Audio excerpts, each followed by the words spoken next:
السلام علیکم ورحمۃ اللہ وبرکاتہ۔ بسم اللہ الرحمن الرحیم۔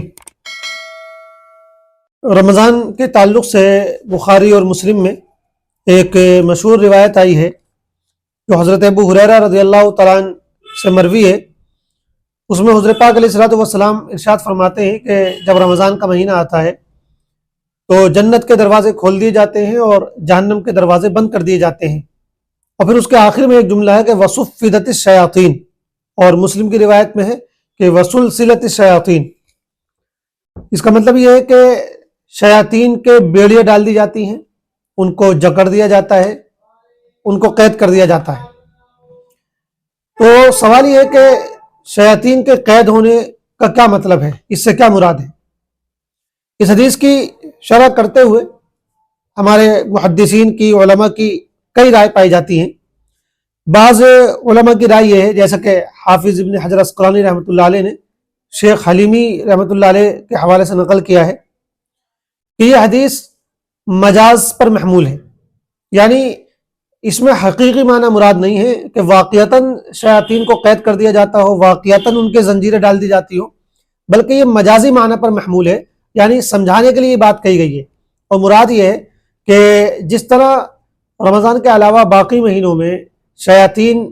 وسوسے ڈالنے میں، لوگوں کو گمراہ کرنے میں، لوگوں کو بہکانے میں اور ان کو ورغلانے میں آزاد ہوتے ہیں، رمضان کے مہینے میں ان کی یہ آزادی اس طرح باقی نہیں رہتی ہے۔ اب وہ اس طریقے سے پوری آزادی کے ساتھ لوگوں کے دلوں میں وسوسے نہیں ڈال پاتے، ان کو بہکا نہیں پاتے ہیں، ورغلا نہیں پاتے ہیں۔ تو گویا کہ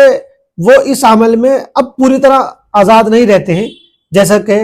رمضان کے علاوہ مہینوں میں آزاد ہوتے ہیں۔ تو اس آزادی کے چھن جانے کو اللہ تعالیٰ کی طرف سے ان کو جو اس صلاحیت سے کچھ محروم کر دیا جاتا ہے اور ان کی جو آزادی کم کر دی جاتی ہے، اسی چیز کو حدیث کے اندر یہ کہا گیا کہ گویا کہ ان کو قید کر دیا جاتا ہے۔ تو کوئی حقیقت میں ان کو بیڑیاں نہیں پہنائی جاتی ہیں، حقیقت میں کوئی ان کے پاؤں میں زنجیریں نہیں ڈالی جاتی ہیں۔ تو ایک نقطۂ نظر تو یہ ہے، لیکن دوسرا نقطۂ نظر یہ ہے کہ نہیں، یہ حدیث واقعتاً حقیقت پر محمول ہے، اور حقیقت میں اللہ تعالیٰ شیاطین کے بیڑے ڈال دیتے ہیں اور ان کو قید کر دیتے ہیں۔ چونکہ جب حدیث میں اس طرح کے الفاظ آئے ہیں تو پھر ہمیں بھی ان الفاظ کے اعتبار سے ہی مفہوم سمجھنا چاہیے اور حدیث کو ظاہر پر محمول کرنا چاہیے، بلا وجہ میں مجاز پر محمول کرنا یہ کوئی اچھی چیز نہیں ہے۔ تو بہت سے علماء کی رائے یہی ہے، خاص طور سے قاضی ایاز رحمۃ اللہ علیہ کی، کہ وہ فرماتے ہیں کہ یہ حدیث اپنی حقیقت پر محمول ہے اور واقعتاً شیاطین کے بیڑے ڈال دی جاتی ہے، ان کو قید کر دیا جاتا ہے۔ اس کی کیفیت کیا ہوتی ہے یہ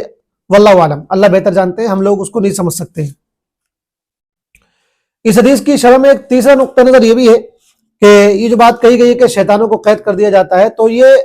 تمام شیاطین کے بارے میں نہیں ہے،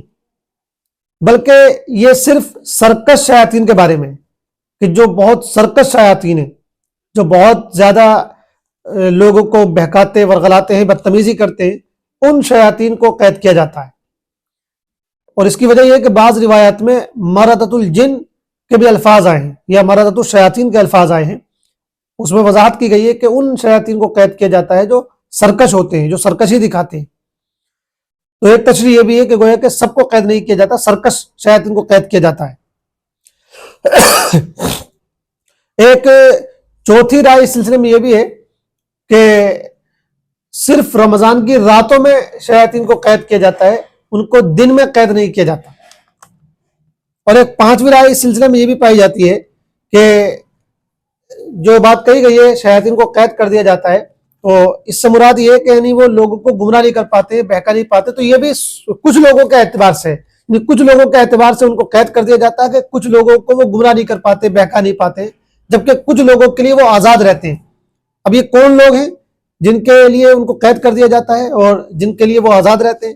تو علماء فرماتے ہیں کہ جو لوگ روزہ رکھتے ہیں اور صحیح رعایت سے روزہ رکھتے ہیں، روزہ جس طرح رکھنا چاہیے اس طرح روزہ رکھتے ہیں، تو ان کے لیے گویا کہ شیاطین قید کر دیے جاتے ہیں، ان کو وہ گمراہ نہیں کر پاتے۔ اور جو لوگ روزہ نہیں رکھتے ہیں یا روزہ رکھتے ہیں لیکن اس کی رعایت نہیں کرتے، اس کے حقوق کا خیال نہیں کرتے، اس کے آداب کا خیال نہیں کرتے، تو ان کے لیے گویا کہ شیطان آزاد ہی رہتے ہیں اور ان سے وہ گناہ بھی کرواتے رہتے ہیں، ان کو بہکاتے بھی رہتے ہیں۔ تو یہ 4-5 مختلف نقطۂ نظر ہیں، لیکن زیادہ بہتر جو بات ہے اور جس پر دل زیادہ مطمئن ہوتا وہ یہی ہے جو حدیث کے الفاظ سے ظاہراً معلوم ہوتا ہے وہ یہ کہ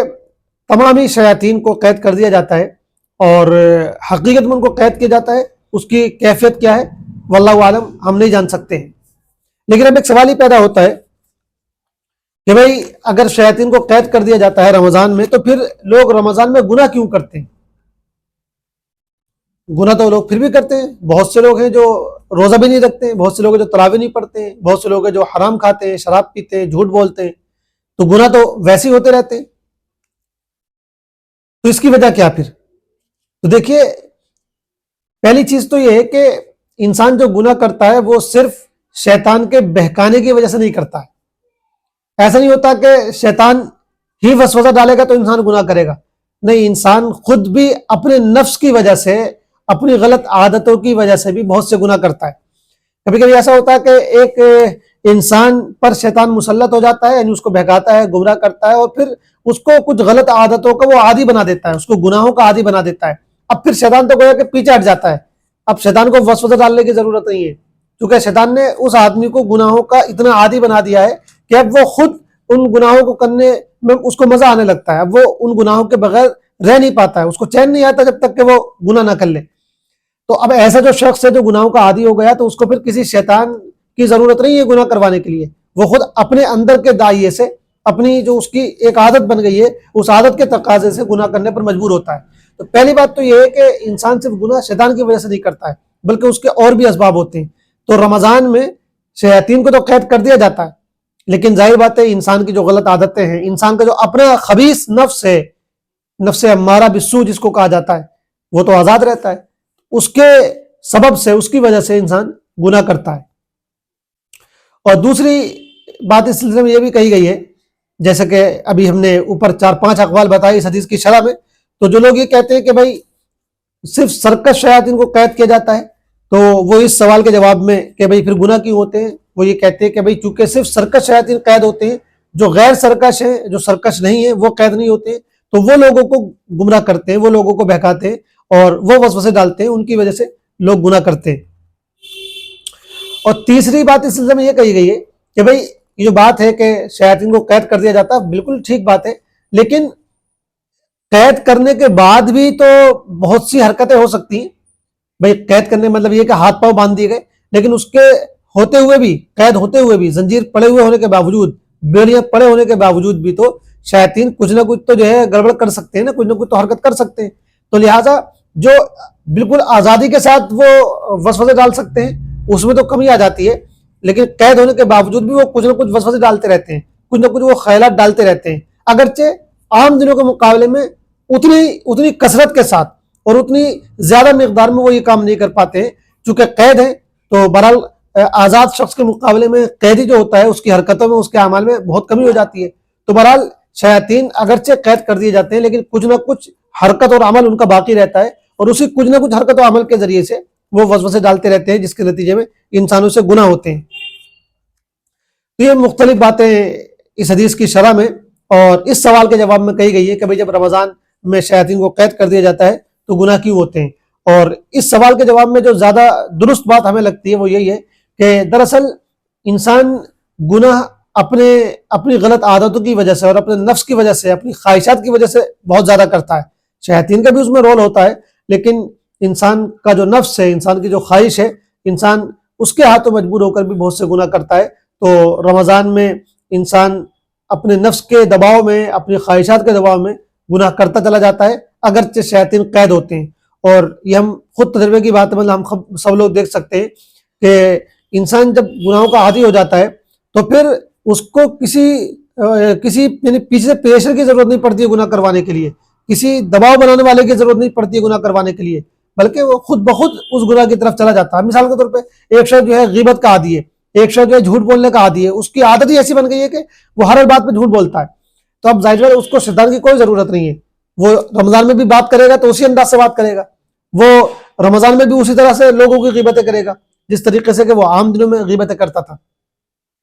تو اس لیے بہرحال رمضان میں بھی گناہ ہوتے ہیں۔ البتہ اس میں کوئی شک نہیں ہے کہ شیاطین قید کر دیے جاتے ہیں، اور اس کا مظاہرہ ہم خود دیکھتے ہیں، اس کا نتیجہ ہم خود دیکھتے ہیں کہ عام دنوں کے مقابلے میں بہرحال گناہوں میں بہت کمی آ جاتی ہے۔ اور بہت سے بڑے بڑے گناہ گار بھی رمضان کے اندر جو ہے وہ گناہوں سے بچے رہتے ہیں، تو اس کا کچھ نہ کچھ تو اثر ہوتا ہی ہے۔ تو اس لیے بہرحال یہ حدیث بالکل ٹھیک ہے، بخاری اور مسلم کے اندر آئی ہے، اور اس کی کئی تشریحات ہو سکتی ہیں۔ اب ہمیں جو بھی زیادہ دل کو لگتی ہو ہم اس کو اختیار کر سکتے ہیں۔ واللہ اعلم بالصواب، والسلام علیکم ورحمۃ اللہ وبرکاتہ۔